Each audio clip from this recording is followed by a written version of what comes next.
Today's story is a skydiving disaster story. However, it does not go the way you think it will. And at the end of today's video, there is a very special call to action that is connected to the main story that I think many of you will be very excited to participate in, but no pressure. However, before we get into that story, if you're a fan of the strange, dark, and mysterious delivered in story format, then you've come to the right place because that's all we do, and we upload once a week. So, if that's of interest to you, please sneak in to the like button's house and swap out their cat for an identical looking cat. Also, please subscribe to our channel and turn on all notifications so you don't miss any of our weekly uploads. Okay, let's get into today's story.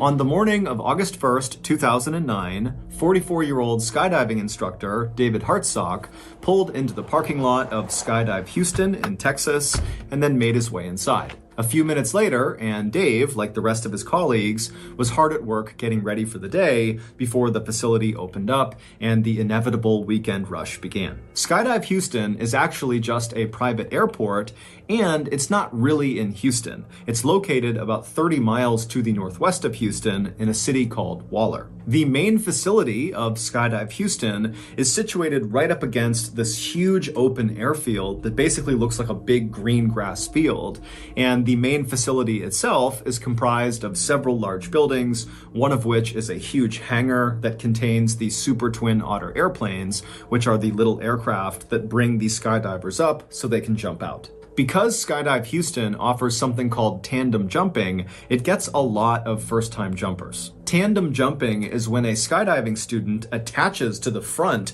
of their instructor. Literally, they're buckled onto them, and then the two of them leap out of the plane together, with the student never detaching from the instructor. This method allows the student to just kind of go along for the ride and have no responsibility, while the instructor, who's attached to them, does everything. They make sure they're both stable in the air, they're the ones that pull the ripcord to deploy the chute, they're the ones that land them safely on the ground. And so obviously, tandem jumping really appeals to first-time jumpers. Dave had finished his 3-year-long training course to become a certified skydiving instructor just a few months earlier. But even prior to going through this course, Dave was already a very experienced skydiver with over 800 jumps to his credit.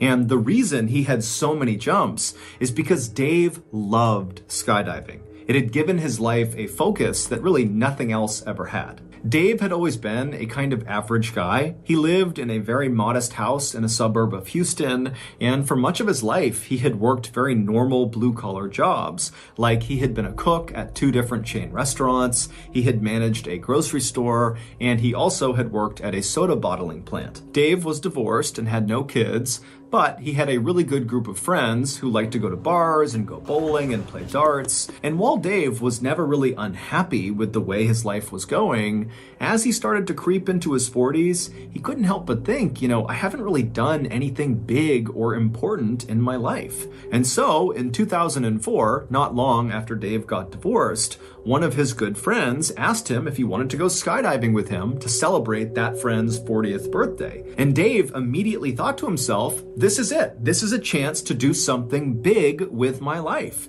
And so he told the friend, yes, I'd love to go. And after that first jump that Dave did with his friend, Dave was hooked. Whenever Dave was falling through the sky at over 100 miles per hour, it was like nothing else in the whole world even existed. Life became very simple and beautiful. The manager at Skydive Houston saw Dave come in every weekend for years to do all these jumps, and finally, he just offered Dave a job. And so that was how Dave left the soda bottling plant to become a skydiving instructor. So, August 1st, 2009 was a Saturday, and Saturdays at Skydive Houston were incredibly busy with basically non-stop tandem jumps all day. Whenever Dave was not working, so he was jumping on his own, he would always pack his own parachute because, like many other skydivers, he liked to make sure it was done exactly right. But when Dave was working, especially on Saturdays when it was so crazy busy, he didn't have time to pack and repack his parachute after every single jump because he was constantly being sent up again and again and again to take another student.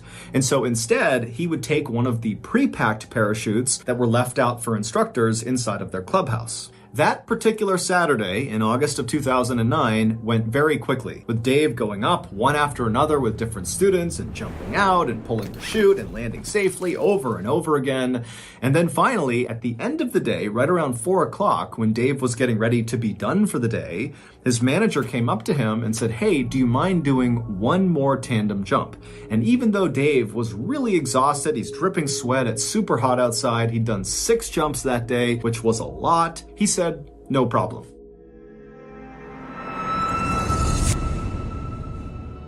Well, it's that time of the year again, which means the big game is right around the corner. Right now, trillions of people are rushing to their local owleries to get their mitts on the perfect winged beast for their game day buffalo owl dip. Meanwhile, me and old Lung focus on what really counts on game day, and that's finger strength. Every day for the past 20 decades, me and Lungy have been waking up at 1 a.m. every day and putting our fingers through a grueling powerlifting routine so that on game day, when we fire up our gasoline-powered cell phones and load up our DraftKings Sportsbook app, as soon as we see the bets we like, our fingers are so jacked that when we tap on our screens, our fingers go through the phone. Now, does that ruin the phone? Yes. Is it worth it? I don't know, but it jacks us up.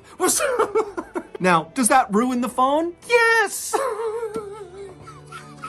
Now, does that ruin the phone? Yes. But is it worth it? Probably not. But it gets me and old Lungy jacked up on game day. So, if you want to be a betting behemoth like me and old Lung, then you better put that hooter back in the owlery and head to your local gym and start pumping some finger iron. Because this year, I'm teaming up with DraftKings to give all new customers a winning offer. All new customers have to do is sign up for DraftKings using my promo code, MrBallen, and then bet at least $5 on the big game, and you will instantly receive an additional $200 in bonus bets. Yes, it really is that simple. New customers who bet $5 on the big game will get $200 extra in bonus bets. Wondering what you could use that $200 in bonus bets on? You could try same game parlays, where you combine multiple bets from one game, like which team will have the most passing yards and which team will have the first touchdown of the night for even bigger winnings. If mobile sports betting is not yet available in your state, don't worry, you can still get in on the fun with DraftKings Daily Fantasy. Download the DraftKings Sportsbook app now. New customers use promo code MrBallen and bet $5 on the big game and get $200 instantly in bonus bets. Again, that's promo code MrBallen only at DraftKings Sportsbook. Okay, back to the story.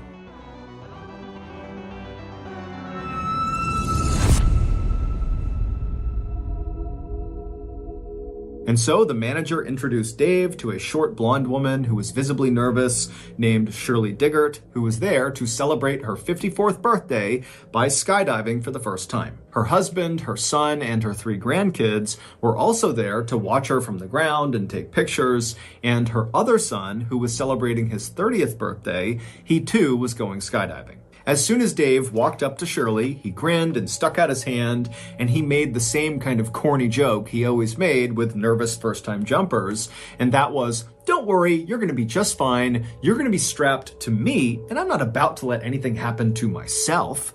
And so Shirley laughed, and she did seem like she was a little bit at ease, and so Dave patted her on the shoulder, and then he walked over and he grabbed one of the pre-packed parachutes off the wall. These chutes actually contained 2 parachutes inside of the backpack. There was the main chute, which typically is the only chute that gets deployed on a jump, and then there was the reserve chute, which is a little bit smaller and is not normally used unless there's some sort of emergency where the main chute fails. After every jump, because the main chute has been deployed, it gets repacked and stuffed back into the backpack. But the reserve chute, because it almost never gets deployed, just stays packed. And so Skydive Houston, like basically every other skydiving facility, has certified technicians come in periodically to test the reserve chutes inside of the bag to make sure they're still packed exactly right.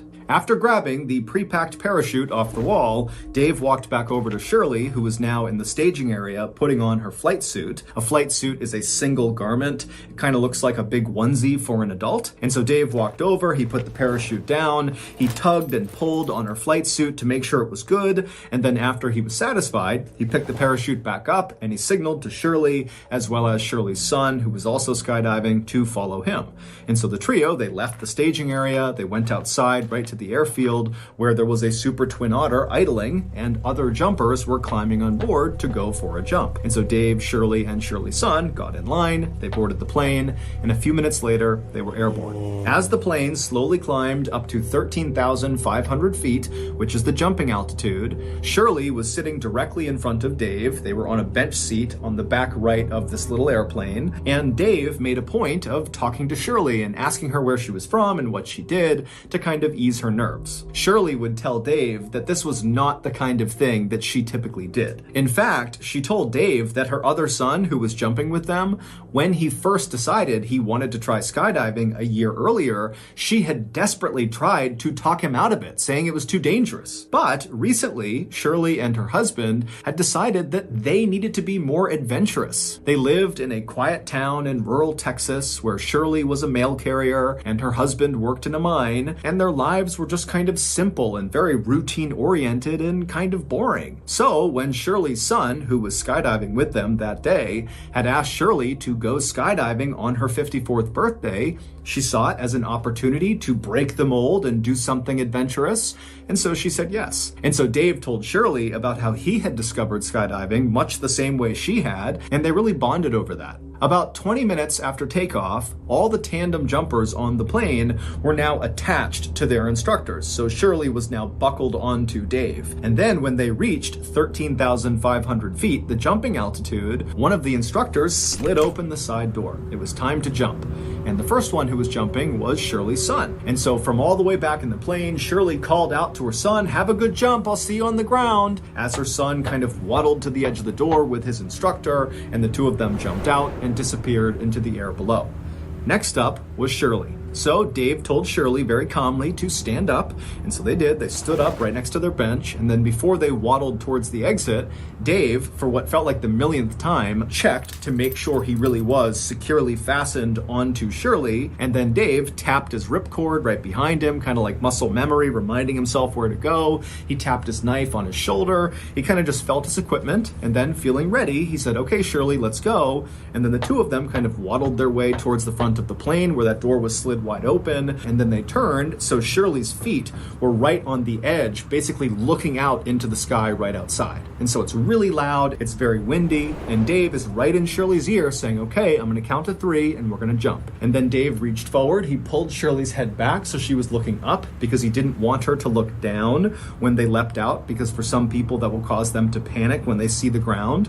And so with Shirley's head back, Dave very calmly said 1, 2, 3, and then very gracefully the two of them jumped out. From the moment you jump out of a plane at 13,500 feet until you touch the ground, it takes maybe 2 to 3 minutes with about 30 seconds to a minute of actual free fall. But that 2 to 3 minutes is so intense, it feels like it's 20 minutes long. And this was what Dave loved so much about skydiving, that intense presence you feel, that you're really in the moment. There's nothing else you can think about. It's just you careening through the sky towards the earth. It's incredible. Dave had actually had a number of close calls in his life. Like a few years earlier, he had been riding his motorcycle when somebody hit him in their car and he fractured his skull. And then not long after that accident, he was in another accident where he fractured his spine. And after each of those two accidents and a few others, the only thought in Dave's mind was, "Oh my goodness, I hope I can skydive again." And miraculously, he had been. He had made full recoveries and he was back to skydiving each time. And so now, whenever he jumped out of a plane, he just felt so lucky. The plan for that evening's jump was for Dave to rotate them 360 degrees 3 separate times so Shirley could get a full look down across Houston and all over Texas and just kind of see the world around her from so high up in the air. And then, whenever Dave noticed that they were at 5,000 feet using his wrist altimeter, which is basically like a watch that tells you how far you are from the ground, Dave would pull the ripcord, the main chute would deploy, and they would float gently down to the ground.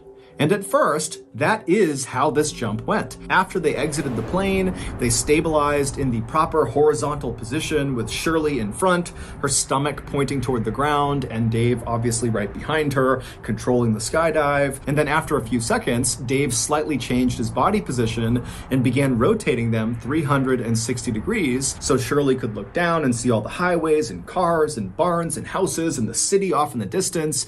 I mean, it's this spectacular view. And as you're falling through the sky, especially in the first few seconds of a jump, you can't tell that you're going super fast, but you're going over 120 miles an hour, which is called terminal velocity. It's literally the fastest you can fall in the air. And so you're blazing towards the ground, but it almost feels like the air is pushing you back up. And so Shirley's having this incredible first-time experience, just really taking it all in. And Dave, even though he had done this hundreds of times, was having a wonderful time as well.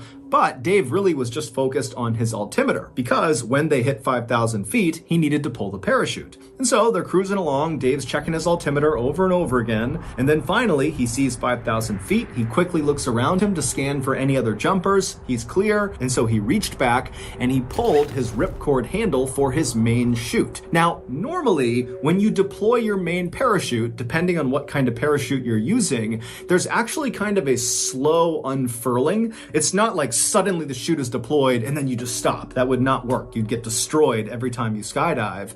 So the way it's packed is it kind of unfurls slowly, and it's like a gradual slowing down. But after Dave has pulled the ripcord handle, there was an immediate yank of the parachute backpack up and away from him, and then from somewhere above him, he heard a loud popping sound. Now, Dave had jumped enough times to know that this was not normal. There was a problem, and he would be right. The main parachute had deployed out of the backpack, but it got tangled on the way out, and so it did not inflate at all, and so as a result, it was not slowing them down at all. But worse than that was this tangled up parachute was still attached to them, and it kind of became like a sail, and it turned Dave and Shirley onto their sides and began whipping them around in something called a death spiral, where literally you're just spinning so unbelievably fast that normally jumpers will actually lose consciousness. They're spinning so fast. But Dave, being a very experienced skydiver, he tried to stay calm. He tried to track his way out of this death spiral, which is when you put your arms and legs straight and try to go in a straight line through the air, but it didn't work. He just kept on spinning faster and faster, and at this point, Shirley, she's practically losing consciousness. She's yelling what's going on, and Dave is just trying to stay calm. He's still trying to get out of it, but he knows there's no way. But Dave remembers he has 2 knives, and so he decides he's going to cut away this tangled main chute and then deploy his reserve chute, because you don't want to open your reserve directly into a tangled parachute. And so he reaches up, he's spinning, remember, he reaches up and he grabs the first knife. However, the lines of the tangled parachute had actually tangled on his shoulder strap where that first knife was, and so he literally couldn't get to the knife. And so now they're below 5,000 feet. They're at like 4,000, closing in on 3,000 feet. I mean, they're coming close to the ground here, and they don't have a canopy. But Dave, he stays calm. They're spinning around. He can't get that first knife, and so he reaches for the second knife, which was placed in front of Shirley. But because of how quickly they were spinning, he couldn't quite get his arm out to grab the second knife. It was just impossible to grab it. And so without any other options, Dave had to pull his reserve chute, knowing it was going to go straight into this tangled mess right above them. And so the reserve chute, it deploys, and it does work, at least at first. There's that gradual slowing down sensation that Dave immediately feels. Their spin begins to stop, and for a second, it seems like they're going to be saved by this reserve chute, because by now they're only about 2,000 feet from the ground. However, the worst case scenario happens to Dave and Shirley. As soon as their reserve chute was up over their head, inflated, their main chute suddenly caught air and inflated as well. So they had 2 parachutes. Now, you can land with 2 parachutes, absolutely. However, sometimes in a worst case scenario, the 2 parachutes will catch wind going in opposite directions. So basically the parachutes will go out to either side of the jumper or jumpers if it's tandem, and then you basically have wings that aim the jumpers straight at the ground. It's like an accelerant. It causes them to literally speed up straight towards the ground. And once you start moving in this position, which is known as a down plane, it's almost impossible to get out of it because the faster you go, the more inflated these 2 parachutes become. And so Dave knows they are less than 2,000 feet from the ground. They're in a down plane, which is almost always fatal. And so all he can do is try to get out of the down plane. And so Dave, with all his might, he begins yanking on the different lines of both parachutes, and he manages to get them out of the down plane, which is nearly impossible to do. He does it. And then both parachutes collapse. And suddenly, Dave and Shirley have no parachute, they're less than 1,000 feet from the ground, and they are falling once again over 100 miles per hour straight down to the earth. Now, at this moment, Shirley is crying, she's screaming, she doesn't know what's going on, and Dave has this incredible sense of calm come over him. Years ago, Dave had given up on the idea of ever having a family or of having kids. He was a really good guy who would have been a great father, but it just wasn't in the cards for him. Instead, Dave had found skydiving. Oftentimes, Dave would stay late at Skydive Houston and just sit around the campfire with the other instructors and the other jumpers and drink beers and eat burgers and tell stories. And sometimes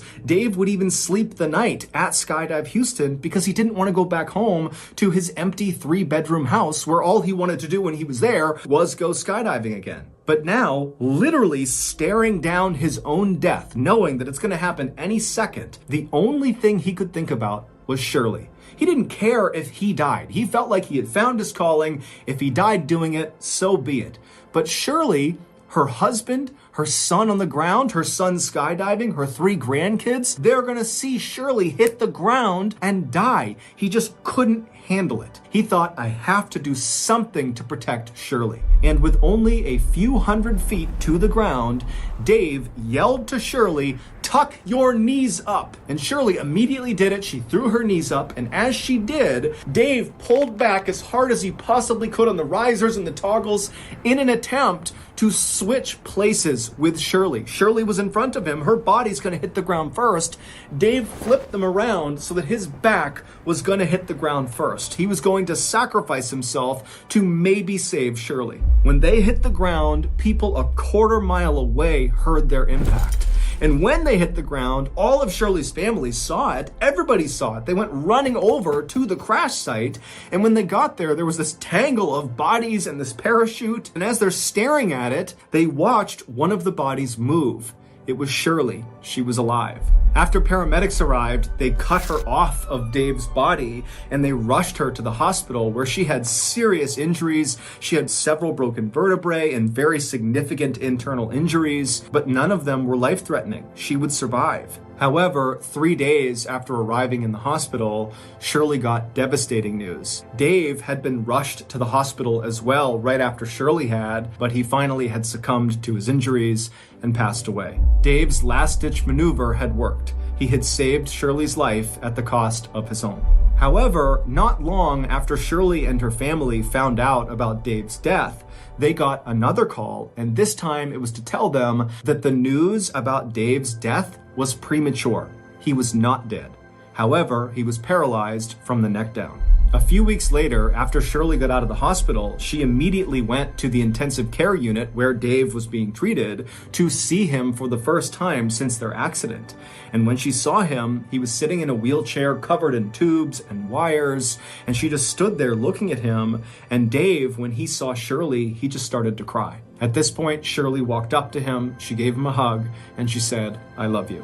Today, Dave and Shirley are still friends. Shirley has recovered completely because of Dave's heroic act. Dave, on the other hand, remains paralyzed and only has a little bit of feeling in his right arm. He now lives in Texas with his mother, who looks after him full time, and they desperately need our support. My family has already made a donation to his GoFundMe page, and I hope some of you will do the same thing. You can find his GoFundMe page in the description below, and after speaking with him, he assured me that all of the donation money is being used to take care of himself. He has a lot of care that he needs, his mom can't do it alone, and so anything we give them is just making his life a little bit easier.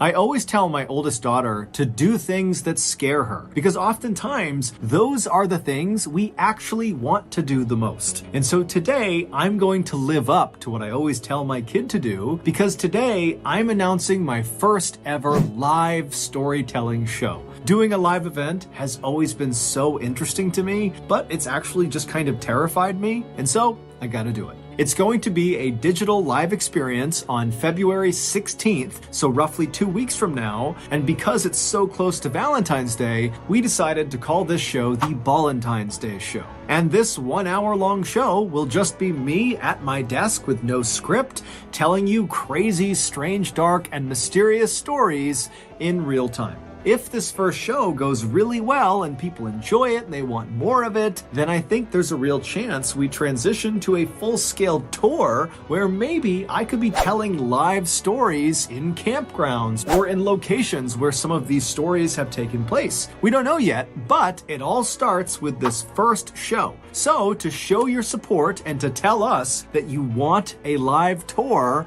go get your tickets now. There's even some really cool special limited edition Ballen's Day merch that you can get as part of a ticket bundle. Also, I'll be doing a live Q&A after the show that you can get a pass to as well. Go to moment.co/MrBallen to get your tickets, to get your merch, to get your after party passes. Again, that's moment.co/MrBallen. Happy Ballen's Day.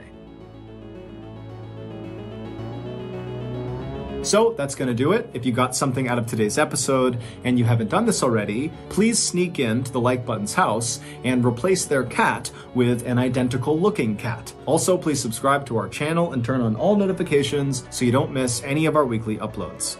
We now have a podcast called the MrBallen Podcast that puts out brand new podcast exclusive stories on Monday mornings, and on Thursday mornings we put up the remastered audio of our best YouTube videos. Again, it's called the MrBallen Podcast, and it's available exclusively on Amazon Music. We have 2 additional YouTube channels. One is called MrBallen Shorts. The other is called MrBallen en Español. We post near daily content on TikTok, Facebook, and Snapchat. All of those pages are just called MrBallen. If you want to get in touch with me, please follow me on any major social media platform and then send me a direct message. My username is just @MrBallen, and I really do read the majority of my DMs. Check out our merch at shopmrballen.com, and if you have a story suggestion, please submit it to our subreddit just called MrBallen. It's linked in the description below. So whether I see you on Instagram, Twitter, TikTok, Reddit, YouTube, Facebook, other YouTube channels, the podcast, wherever, just know that I really appreciate your support.